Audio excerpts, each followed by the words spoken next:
Defeating this epidemic will require the commitment of every state, local, and federal agency.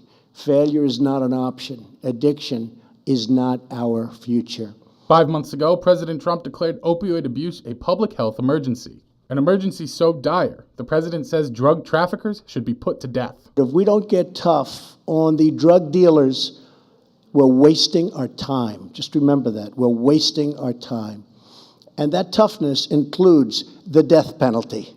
President Trump was in Manchester, New Hampshire recently, speaking on the opioid crisis and how to solve it nationally, saying, quote, "We will be spending the most money ever on the opioid crisis." That money began moving in Washington and was passed by both the House and the Senate in the recent spending bill. Vice Chairman of the Senate Appropriations Committee, Senator Patrick Leahy, announced on Wednesday that the state of Vermont will be receiving over $150 million to help combat the opioid epidemic. This includes $32 million in grants for anti-heroin task forces, a minimum of $4 million to be used for state opioid response grant programs, and $130 million to help rural communities at the highest risk for opioid abuse. I think that there should be money put into treatment, but there also should be money put into prevention as well. That's part of the solution, but I think education and community coalition work is very important in this crisis. Linden Representative Dick Lawrence, along with 24 others, sponsored a bill that would limit the use of pain drugs by doctors. This bill has since died in committee. In addition, we're trying to look at alternative therapies like acupuncture and meditation, anything that can be used as an alternative to address pain. The state does offer help for those struggling with addiction.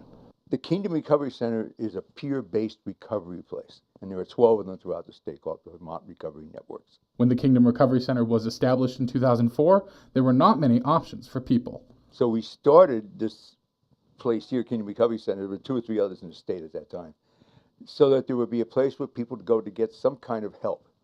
And the best help we found at that time was peer recovery. It's people telling their stories. That's basically what it is. Governor Phil Scott has established an opioid coordination council as part of the effort that President Trump highlighted this week. I want to win this battle. I don't want to leave at the end of 7 years and have this problem. I started out substitute teaching at my son's school, and I realized that the teaching that the kids were getting in elementary, in the public school system, was a little different than the way I would teach. You find the other claw? Yeah. I think we got another one right here. And I really wanted to bring a little more skills-based education to kids, especially young kids. It's too hard painting. Too hard? I wanted a sunset. Okay, if you want the sunset, you gotta rinse that brush out really well. Because I tried a bunch of things like figure drawing and landscape drawing and perspective drawing. Okay, you got 2 more minutes on the sky, and then we're gonna switch to the ground. And a lot of really skills that artists learn later on in life. And make another point. Walk over. But I tried them at the much younger age, starting in kindergarten, and tried to follow them through the grade levels. Go around the outside of what you just did with the white. Make a circle around it. Here, can I fix up the blue? Yeah, I need the, oh no, I don't. And another ring. Get lots of water on there. And they really picked it up fast, and they progressed really quickly. Now you can add water and mix it in, like you did down there. And when I saw that happening, it really clicked off a trigger in my head, and I decided to go into teaching, like, as another part of being an artist. You squish that out in the sink, okay? Don't squish it out there. Being closed for 45 days this summer, Governor Phil Scott officially announced the opening of the Route 2B bridge in St. Johnsbury. The bridge construction was actually completed 5 days ahead of schedule, which Governor Scott says is because of the new Advanced Bridge Program. Doing so in a manner that was expedited by this advanced bridge program that we have, expedited bridge program, as well as kept the rail trail in use and Route 2 in use for longer periods of time during the year. The bridge, which is about 80 feet shorter than it was, passes over the Lamoille Valley Rail Trail. VTrans Secretary Joe Flynn believes that the rail trail plays a vital role in Vermont recreation. The Lamoille Valley Rail Trail is a gem. When it's completed, it'll be 96 miles. It'll be the longest contiguous trail in New England. I believe when you look at the various recreational opportunities that all these trails around the state provide us, this is going to be probably the signature trail. And the fact that the bridge sort of frames the beauty of the trail right in this location is very fortunate. St. J. Selectman Tom Moore owns part of the property that both the bridge and the rail trail are on. As a selectman in St. Johnsbury, I'm really happy that we're being able to get bikers, hikers, and snowmobilers down into town.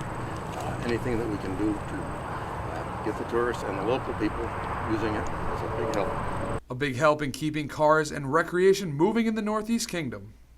Andrew Whalen, News 7, St. Johnsbury.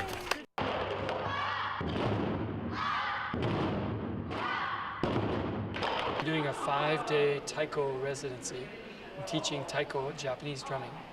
I'm using some Japanese pedagogy techniques, some of the Japanese teaching techniques that I experienced when I was growing up in Tokyo. Originally from Connecticut, Stuart Payton grew up in Tokyo, where he started drumming in 1st grade.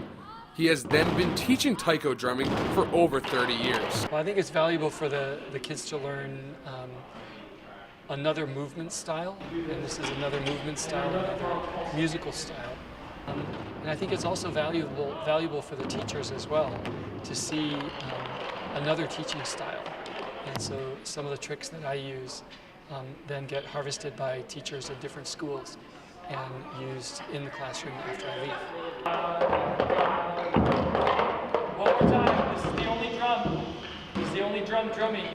And while it might take a little while for the students to get the hang of it, they're having fun in the process. We say the rhythm, and then we hit it. We have a little group first, and then we go off and do it. It's fun because we can beat on the drums as hard as we can. He lets us do that. That's always fun. Stuart also said that after the week of instruction, he hopes the students walk away with a better understanding of Japanese culture and music. Andrew Whalen, News 7, Barnet.